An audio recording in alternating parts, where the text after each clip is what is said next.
बात संसद की कर लेते हैं। संसद में आज पाकिस्तान से बातचीत के अलावा जीएसटी पर भी हंगामा हो सकता है, लेकिन मौजूदा सत्र में सरकार के लिए सबसे बड़ी चुनौती जीएसटी बिल को पारित कराने की है। आज से शुरू हो रहे शीतकालीन सत्र के तीसरे हफ्ते की कार्यसूची में इस बिल पर चर्चा के लिए समय भी तय कर लिया गया है, मगर कांग्रेस के विरोध को देखते हुए इसे पास कराना मुमकिन नहीं नजर आता।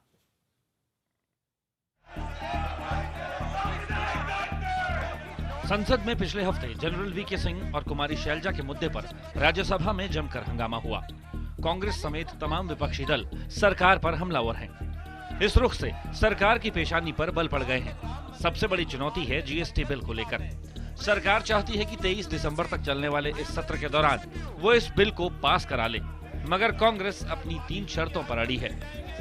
पहली शर्त है तमिलनाडु, महाराष्ट्र और गुजरात जैसे उत्पादक राज्यों में लगने वाले 1% अतिरिक्त कर को खत्म किया जाए, साथ ही इसे संवैधानिक जामा पहनाया जाए। संभावना है कि सरकार इसके लिए राजी हो जाए, मगर तमिलनाडु के मुख्यमंत्री इसके विरोध में हैं।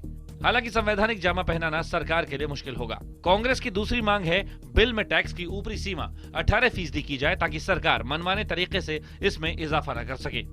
सरकार इस पर राजी हो सकती है। तीसरी मांग है केंद्र और राज्यों के बीच कर विवाद निपटाने के लिए आयोग का गठन हो, जिसमें जीएसटी काउंसिल का दखल न हो। It's a very obvious statement because India cannot have taken India without farmers, without the youth, without the mazdoor, and I think those are synonymous. They go hand in hand. सरकार इस bill को पारित कराने के लिए कितनी उत्सुक है, इसका अंदाजा इसी से लगाया जा सकता है कि हाल ही में प्रधानमंत्री ने इस पर चर्चा के लिए कांग्रेस अध्यक्ष सोनिया गांधी और पूर्व पीएम मनमोहन सिंह को अपने घर बुलाया था। बातचीत सकारात्मक तरीके से आगे भी बढ़ी, लेकिन इस बीच सोनिया गांधी हेल्थ चेकअप के लिए विदेश चली गईं।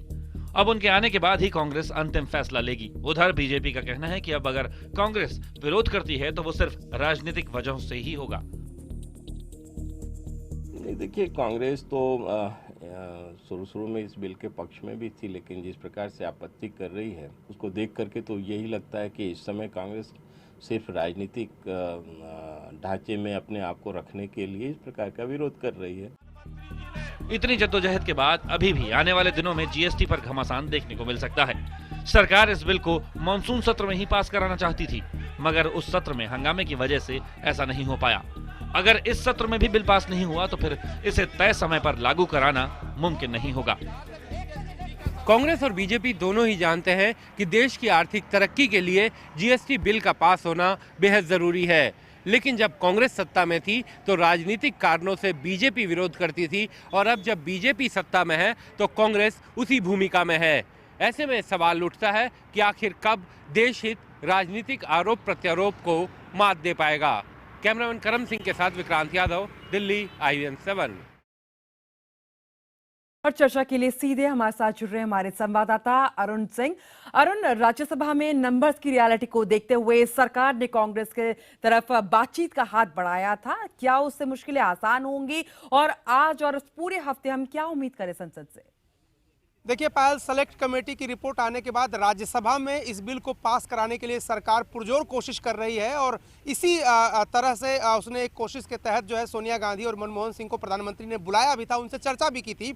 लेकिन सबकी निगाह इस वक्त राहुल गांधी पर टिकी है, क्योंकि राहुल गांधी ने 2 दिन पहले ही इंटक के सम्मेलन में जिस तरह से संकेत दिए थे, कोशिश एक तरह से राजनीतिक स्कोर खड़ा करने की है कि कांग्रेस जो है, जिस तरह से बीजेपी ने सालों तक यूपीए के रेजिम में इस बिल को लटकाए रखा था, वैसे ही कांग्रेस इतनी आसानी से इस बिल को पास कराना नहीं चाहती है।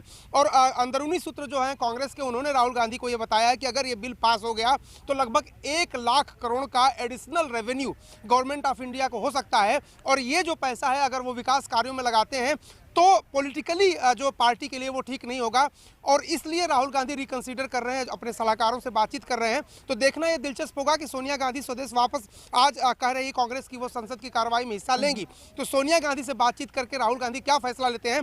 हालांकि जो प्रधानमंत्री के साथ मीटिंग हुई थी उसमें 3 जो बिंदु आपने बताए, उन्हीं बिंदुओं पर कांग्रेस अड़ रही थी, और सरकार की तरफ से जब संकेत है। और अरुण, यहाँ पे फ्लोर स्ट्रैटेजी क्या नजर आ रही है सरकार की?